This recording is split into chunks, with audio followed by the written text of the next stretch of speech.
할렐루야. 오늘도 주님과 함께 동행하며 승리하는 여러분들 다 되시기를 축복합니다.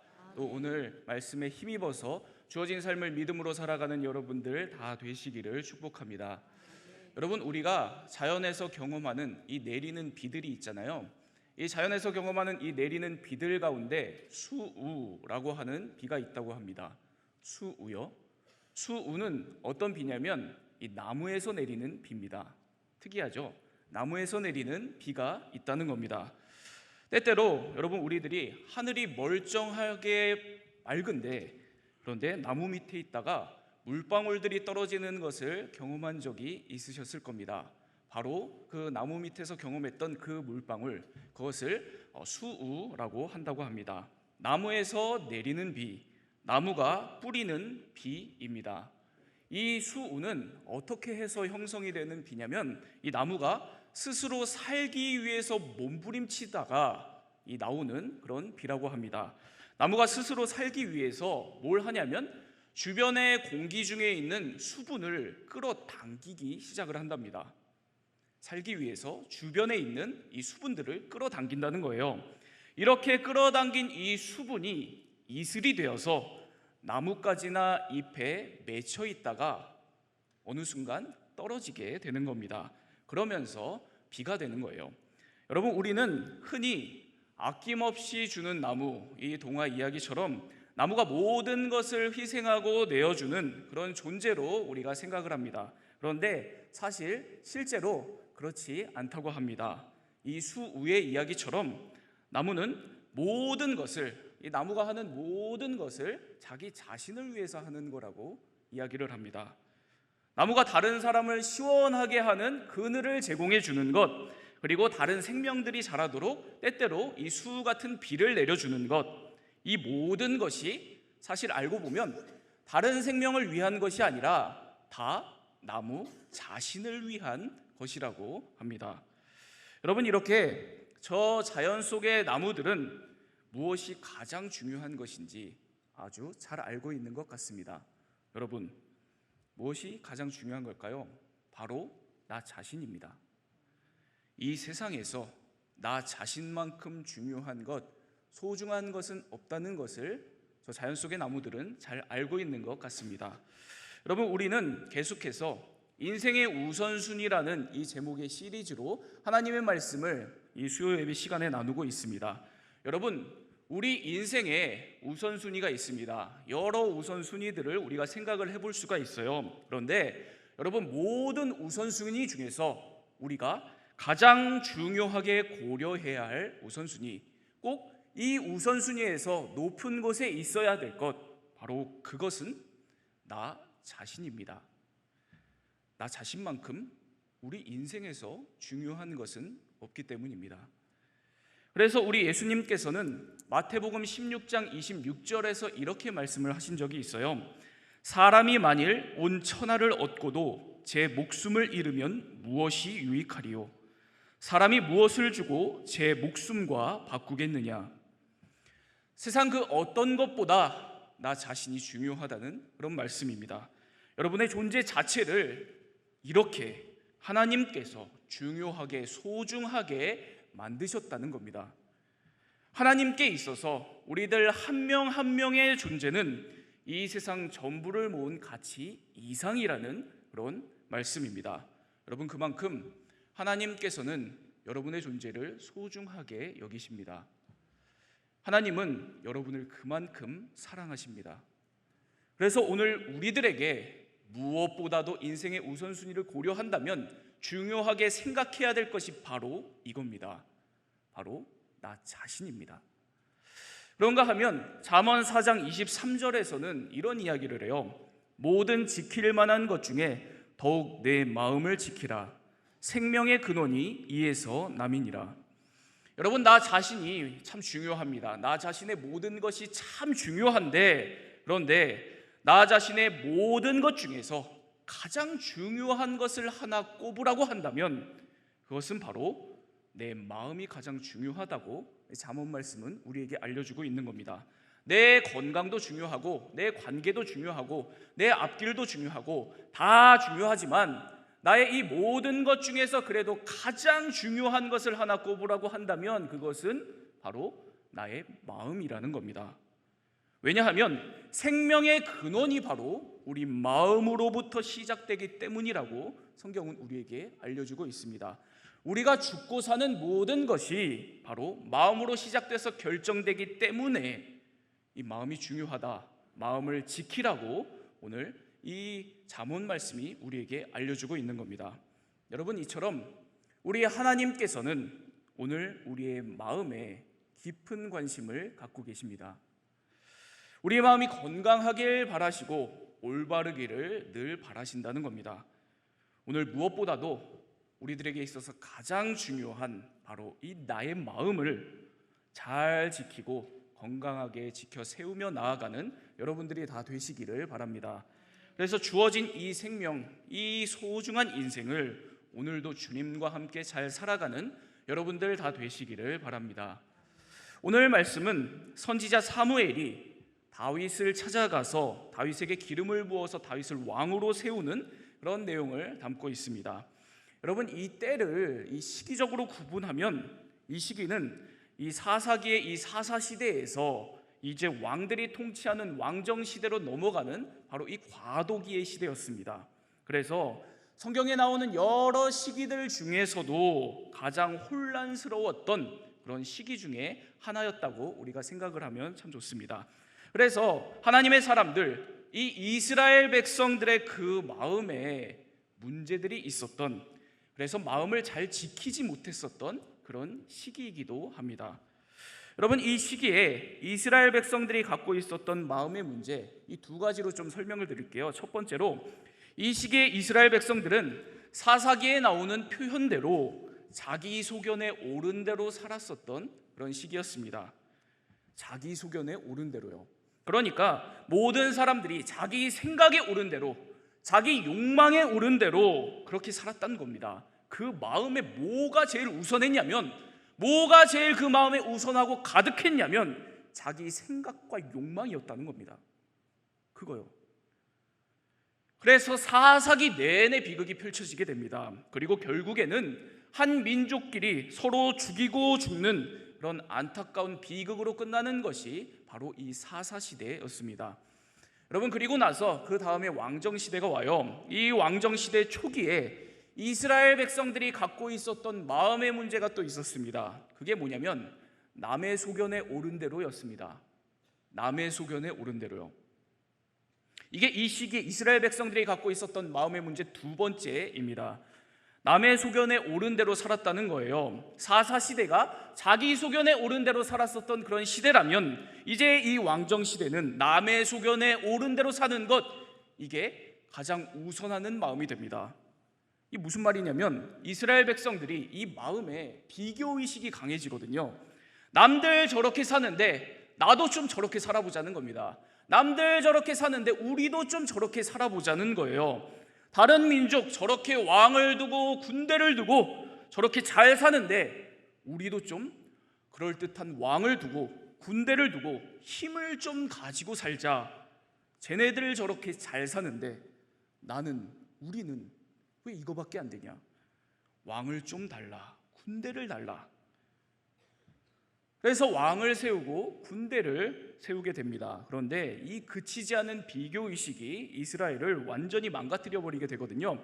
블레셋 족속과 전쟁을 치르는데 블레셋 족속은 아주 수가 많고 그리고 철로 된 무기를 딱 갖고 있고, 그런데 거기에 비해서 이 이스라엘 군대는 수도 참 적고 무기도 변변찮은 농기구를 들고 있었던 겁니다. 여러분, 그러니까 이 마음속에 비교의식이 가득했었던 이 이스라엘 백성들이 어떻게 됐을까요? 전쟁 치르기도 전에 무너져 버립니다. 전쟁 치르기도 전에 내면이 완전히 무너져 버립니다. 이 비교의식 때문에 이스라엘 군대가 완전히 망가지게 되거든요. 두려움에 빠져서 다 도망치고, 그리고 왕이었던 사울왕도 견디지를 못하고 하나님의 말씀을 무시하고 자기가 제사를 드리고 나중에는 이 악령 귀신에 들려버리게 되는 이런 비참한 결말을 맞게 됩니다. 여러분, 정리를 하면 이 마음에 제일 우선하는 것이 하나님이 아니라 자기 소견에 오른 대로, 그리고 남의 소견에 오른 대로 이걸 최우선으로 여기면서 살다가 나라가 완전히 끝나버린 것이, 망가져버린 것이 이스라엘 역사의 현실이었습니다. 그런데 이런 이스라엘을 끝까지 포기하지 않으시고 하나님께서 찾고 또 찾으신 것이 바로 한 사람의 마음이었습니다. 하나님은 결코 우리들의 마음을 포기하지 않으셨다는 겁니다. 모든 이스라엘 중에 딱 한 사람, 그 마음에 자기 소견에 오른 대로가 아니라 남의 소견에 오른 대로 그 마음에 우선하면서 사는 것이 아니라 하나님의 소견으로 채워진, 하나님의 소견을 우선하며 사는 한 사람의 마음을 끝까지 찾고 또 찾으셨다는 겁니다. 그게 다윗입니다.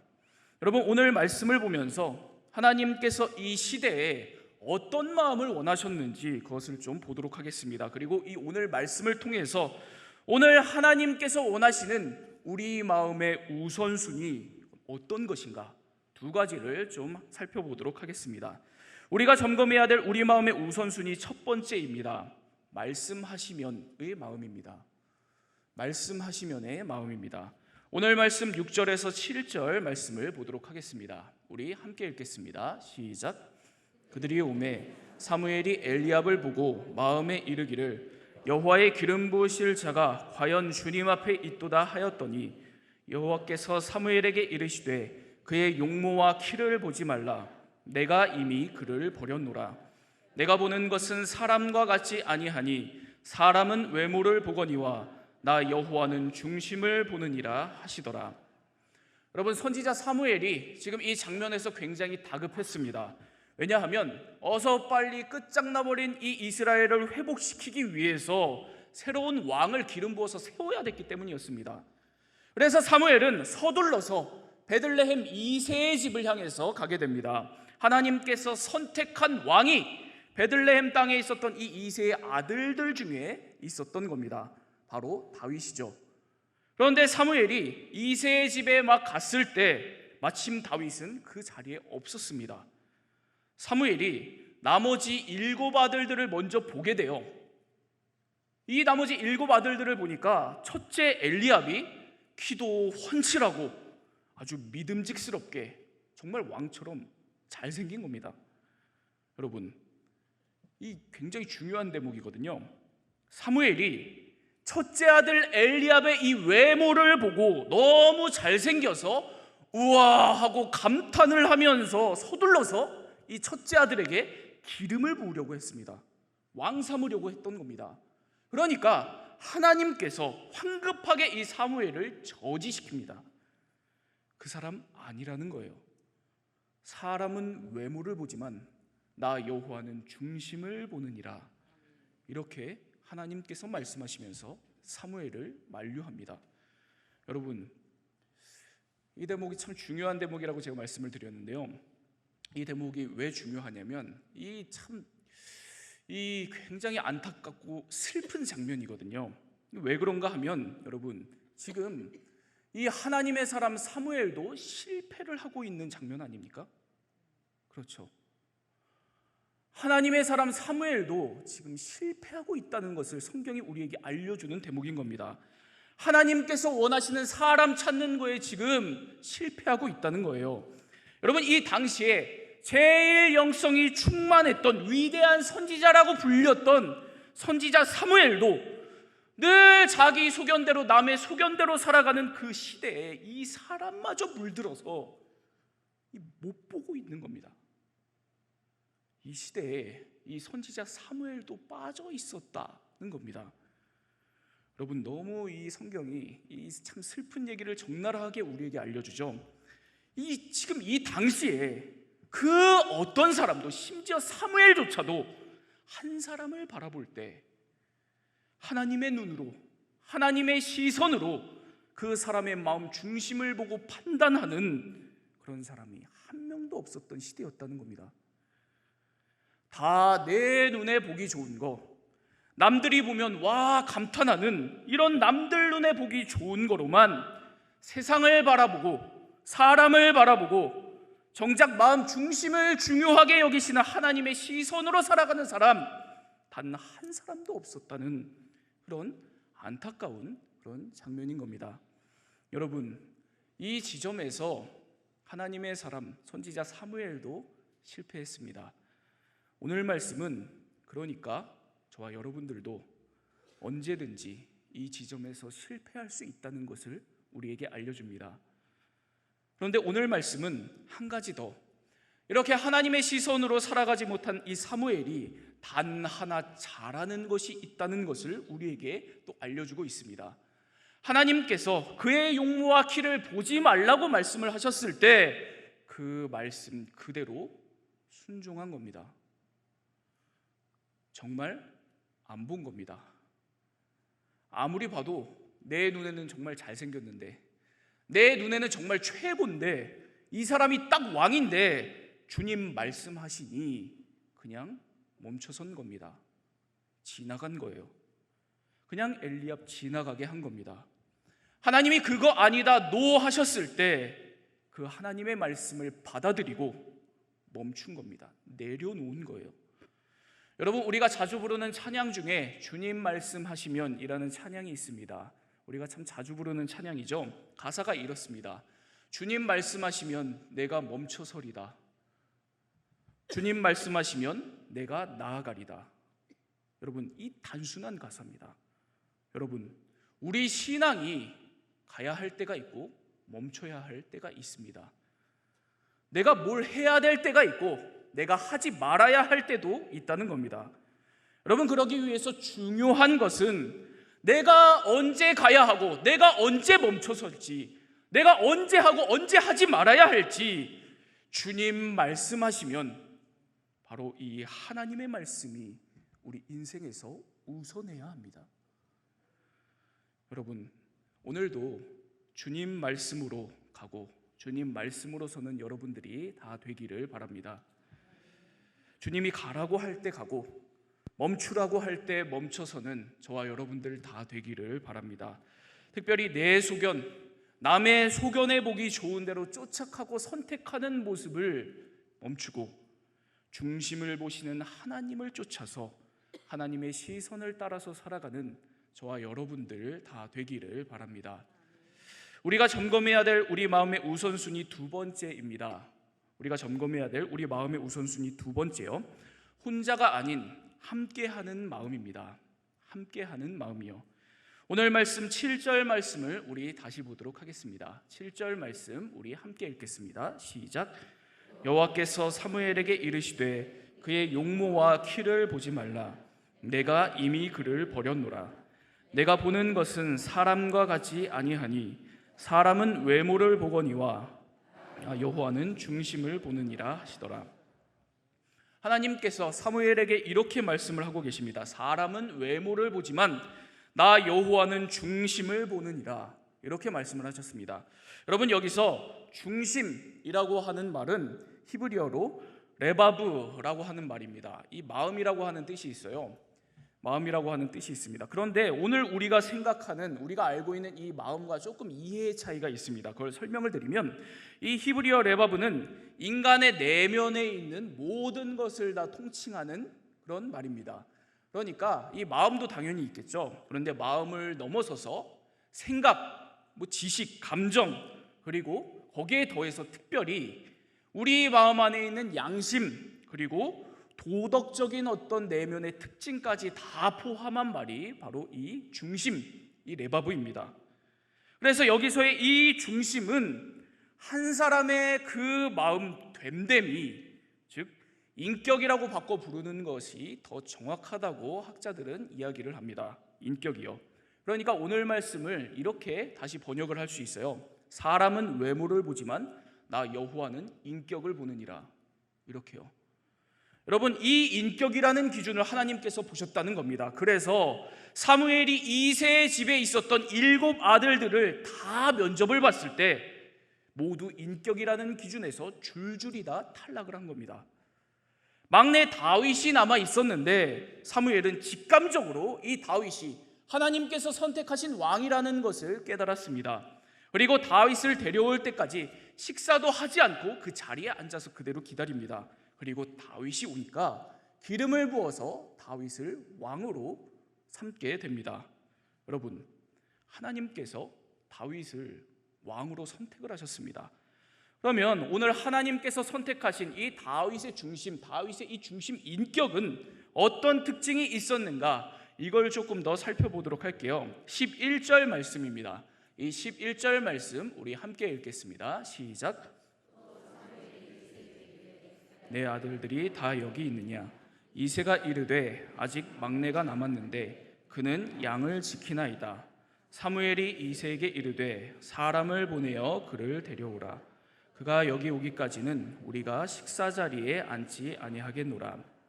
여러분, 이 11절 말씀을 보면 다윗을 가리켜서 이 두 가지 특징을 이야기를 하고 있습니다. 첫 번째로 다윗이 막내였다고 이야기를 합니다. 다윗이 막내였다는 거예요. 여러분, 막내라는 말은 사실 이게 히브리어 원어로 굉장히 차별적인 말이거든요.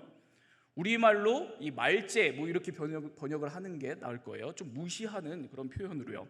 여러분, 이 당시에 어린아이들은 사람으로 보지 않았습니다. 사람으로 존중하면서 대우하지 않았다는 거예요. 물건처럼 취급을 했습니다. 거기다가 가족 중에 막내는 가족 구성원 중에서 가장 아래에 있었던 잡일을 도맡아 하는 아주 미미한 존재, 작은 존재라는 그런 뜻을 담고 있습니다. 그러니까 여러분, 막내라고 이야기를 한 것은 가족 중에 아무 특징 없는 사람, 아무 자질, 능력이 없었던 그런 사람, 미미한 보잘것없는 존재, 이렇게 이야기를 했었다는 거예요. 그런데 두 번째로 오늘 말씀은 다윗에 대해서 이런 한 가지 특징을 더 이야기를 합니다. 그는 양을 지키나이다. 다윗이 양을 지키는 사람이었다는 겁니다. 성경은 다윗이 무엇보다도 다른 어떤 특징보다도 양을 지키는 사람이었다는 것을 강조해서 우리에게 알려줍니다. 그것도 아주 열심히 양과 함께 했었던 사람, 양과 생사고락을 함께하면서 돌보면서 모든 것을 다했던 사람이 바로 이 다윗이었다고 우리에게 알려줍니다. 사무엘상 17장 34절을 보면 다윗이 양을 지키기 위해서 사자나 곰과 싸웠다는 고백을 하는 장면이 나옵니다. 여러분, 다윗은 바로 이렇게 양을 돌보기 위해서라면 흐리고 캄캄한 날이든 비가 오는 날이든 어려운 형편에 있는 이 양들을 마치 자기 가족처럼 자신의 삶을 내어놓고 지켰다는 겁니다. 다윗은 특별한 자질이 없었던, 가족들 누구도 주목해보지 않았던 보잘것없는 막내에 불과했는데 단 하나의 자질, 자신이 맡은 양을 사랑하고 돌보며 함께하는 그 마음 중심, 인격을 갖고 있었던 겁니다. 여러분, 다윗은 그 마음 중심에 바로 이런 인격을 갖고 있었습니다. 바로 함께하는 마음입니다. 자신이 맡은 양을 사랑하고 돌보면서 함께하는 그 마음, 그 인격이라는 겁니다. 자기 백성을 내 형제처럼 여기며 함께하는 그 마음, 됨됨이를 갖고 있었다는 겁니다.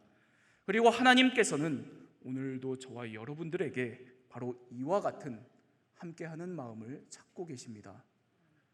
또 성령으로 우리 안에 바로 이와 같은 함께하는 마음을 키워가고 계십니다. 여러분, 마음 중심에 오늘도 내 이웃과 내 가족, 우리 성도들, 주변 사람들을 사랑하고 돌보는 함께하는 마음이 가득하기를 바랍니다. 이것을 가장 우선하는 여러분들의 마음이 되기를 바랍니다. 제가 이 함께하는 마음에 대해서 생각을 하다가 이 생각난 책이 데이비드 브룩스의 이 두 번째 산이라고 하는 책이 생각이 났습니다. 사진에 보시는 바로 저 책이에요. 이 두 번째 산이라는 책은 이 제목처럼 우리의 인생이 두 개의 산으로 되어 있다고 이야기를 합니다. 아주 독특하죠? 우리의 인생을 두 개의 산에 비유해서 설명을 하고 있는 책이에요. 우리 모두가 평생 두 개의 산을 인생의 목적으로 삼고 올라가면서 산다고 이야기를 합니다. 첫 번째 산은 어떤 산이냐면 자기 성취의 산입니다. 자기 성취의 산이요. 자신의 소유를 확대하려고 하고 큰 업적을 남기려고 하고 좋은 집, 뛰어난 업적, 이런 것들을 성취하고 누리려고 하는 이 누구나 다 쫓아 올라가는 이런 물질적이고 본능적인 산이 바로 첫 번째 산이라고 이야기를 합니다. 그런가 하면 이 첫 번째 산과 다른 두 번째 산이 우리 인생에 있다고 이야기를 해요. 두 번째 산은 뭐냐면 함께하는 산입니다. 함께하는 산이요. 첫 번째 산과 달리 보다 깊은 우리 내면의 가치를 추구하면서 내 주변의 사람들, 이웃과 함께 살아가는 길을 선택하고 살아가는 것, 그것을 목적으로 여기고 올라가는 그런 산이 바로 이 두 번째 산이라고 설명을 합니다. 제가 이 책을 보는데 이런 독특한 주장을 이 책에서 하더라고요. 우리 모두가 본능적으로 올라가는 산이 바로 첫 번째 산이다, 이런 이야기를 하는데, 그런데 우리 모두가 본능적으로 첫 번째 산을 향해서 올라가는데 아무리 올라가고 또 올라가도 이 첫 번째 산은 우리 인생에 만족을 주지 못한다. 진정한 만족과 행복은 거기서 오지 않는다, 이렇게 이야기를 합니다. 그리고 정말 우리 인생에 진정한 기쁨과 행복을 찾고 싶다면 그것은 두 번째 산에 있다, 이렇게 이야기를 합니다. 그렇기 때문에 우리 인생의 방향을 첫 번째 산에서 두 번째 산, 함께하는 산으로 전환해서 나도 행복하고 우리가 다 함께 행복한 이런 진정한 기쁨과 행복의 삶을 살자는 이야기를 이 책에서 하더라고요. 여러분, 제가 이 책을 보는데 이런 생각이 들었습니다. 우리 그리스도인들이야말로 평생 두 번째 산을 오르면서 살아가는 사람들이 아닌가 하는 생각이었습니다. 혼자가 아니라 나와 함께하는 사람들을 사랑하고 돌보며 함께하며 살아가는 겁니다. 이 두 번째 산을 오르는 저와 여러분들 다 되기를 바랍니다. 하나님께서 다윗에게서 찾고 또 찾으셨던 함께하는 마음이 저와 여러분들의 마음이 되기를 바랍니다. 그래서 나 자신도 행복하고 우리 모두가 함께 행복한 그런 하나님의 나라 이루어가는 우리들 다 되기를 바랍니다. 사랑의 하나님 아버지, 하나님, 오늘도 우리들의 인생의 모든 우선순위에서 하나님께서 원하시는 마음을 우선하는 우리들 다 되게 하여 주옵소서. 자기 소견에 오른 대로가 아니라 남의 소견에 오른 대로 살아가는 것이 아니라 오직 하나님의 소견으로 살아가는 우리들 다 될 수 있도록 역사하여 주옵소서. 주님 말씀하시면 내 마음으로 함께하는 마음으로 오늘도 주어진 자리에서 하나님 나라를 이루어가는 우리들 다 될 수 있도록 역사하여 주옵소서. 하나님, 코로나19로 인해서 어려움 가운데 있는 세상을 위하여 기도합니다. 하나님, 치유의 능력으로 이 세상 가운데 함께하여 주셔서 속히 이 코로나의 어려움 종식될 수 있도록 역사하여 주시고, 이 코로나로 인해서 어려움 가운데 있는 모든 영혼들을 주님께서 보살펴 주셔서 하나님의 은혜가, 하나님의 능력이 이 세상 가운데 역사하여서 이 세상이 주님의 살아계심을 경험하는 그러한 이 시대 될 수 있도록 주님 역사하여 주옵소서. 하나님, 우리 상당교회 성도들을 위하여서 기도합니다. 우리 상당교회 오늘도 예배가 중심이 된 선교적 교회의 사명 가지고 믿음으로 나아가는 교회 될 수 있도록 주님 역사하여 주옵소서. 특별히 다가오는 여름 수련회와 교회학교 모든 여름 사역들, 주님 이 시간들을 통해서 다시 한번 우리 상당의 모든 성도들이 하나 되어 주님의 뜻 가운데 나아가는 시간 될 수 있도록 역사하여 주옵소서. 하나님, 어려운 세상의 현실 속에서 오늘도 귀한 믿음 붙들고 승리하며 나아가는 우리 상당교회와 모든 성도들 되게 하여 주시고, 특별히 어려움 가운데 있는 우리 모든 성도들 한 사람 한 사람 오늘도 주님께서 함께 하여 주셔서 회복시켜 주시고 치유하여 주시고 하나님의 사랑으로 오늘도 함께 하여 주옵소서. 그리하여서 주님의 능력 가운데 살아가는 우리 모든 성도들, 우리 교회 될 수 있도록 역사하여 주옵소서. 예수 그리스도의 이름으로 기도합니다. 아멘.